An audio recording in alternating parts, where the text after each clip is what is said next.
সকল শ্রমিকদের ঈদের আগে মার্চ মাসের পূর্ণ বেতন পরিশোধ করতে হবে। টিসিসিতে যে সিদ্ধান্ত হয়েছে 30 রমজানের মধ্যে সকল শ্রমিক কর্মচারীদের ঈদ বোনাস পরিশোধ করা হবে। 1 মাসের মূল মজুরির সমপরিমাণ সেই ঈদ বোনাস 20 রমজানের মধ্যে পরিশোধ না করলে 21 তারিখ থেকে যেই মালিকরা পরিশোধ না করবে তাদের বিরুদ্ধে লড়াই হবে। আপনারা এখান থেকে ফিরে গিয়ে লড়াই করবেন। আমাদের লড়াইয়ের মূল কথা, কোনো মা, কোনো বোন, কোনো মানুষ সমাজে নিরাপত্তাহীন থাকতে পারবে না, শোষণ বঞ্চনা থাকতে পারবে না। যেই ধর্ষণ বেড়ে গেছে, আজকে 6 বছর 7 বছরের শিশুরাও সেখানে নিরাপদ না। সেইখানে আবার মৌলবাদীরা দেখি বলে আমাদের মা বোনদের পোশাক নিয়ে। আপনারা মা বোনদের পোশাক নিয়ে কথা বলে অসভ্যতা ছাড়েন। ওই 6 বছরের শিশু তার পোশাক নিয়ে কি বলবেন? সুতরাং সমাজে পোশাকের বিষয় নয়, সেইটা মানুষের স্বাধীনতা।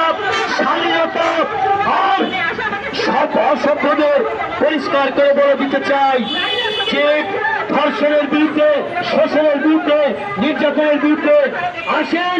নারী পুরুষ নির্বিশেষে সবাই মিলে ঐক্যবদ্ধ হয়ে আমাদের সমাজে যে লিঙ্গ বৈষম্য, শ্রেণী বৈষম্য, ধর্ম বৈষম্য, শোষণ, নির্যাতন, তার বিরুদ্ধে লড়াই করে তুলি।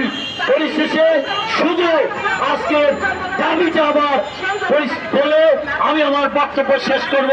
এইবারে নারী দিবসে আমাদের পরিষ্কার দাবি যে 6 মাস মাতৃত্বকালীন ছুটি শ্রম আইনে সংশোধন এনে বাস্তবায়ন করতে হবে।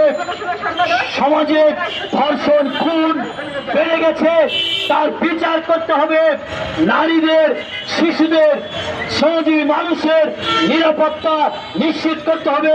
জাতীয় ন্যূনতম মজুরি 30,000 টাকা ঘোষণা করতে হবে। রেশন দিতে হবে। এই মাসের মধ্যে শ্রম আইন সংবিধান এবং আইএলও কনভেনশন অনুসারে সংশোধন করতে হবে। বকেয়া বেতন বোনাস পরিশোধ করতে হবে।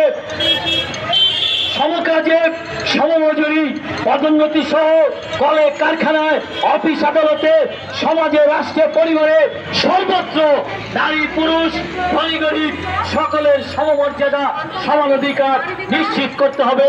সেই দাবি বাস্তবায়ন না করলে লড়াই হবে, সংগ্রাম হবে।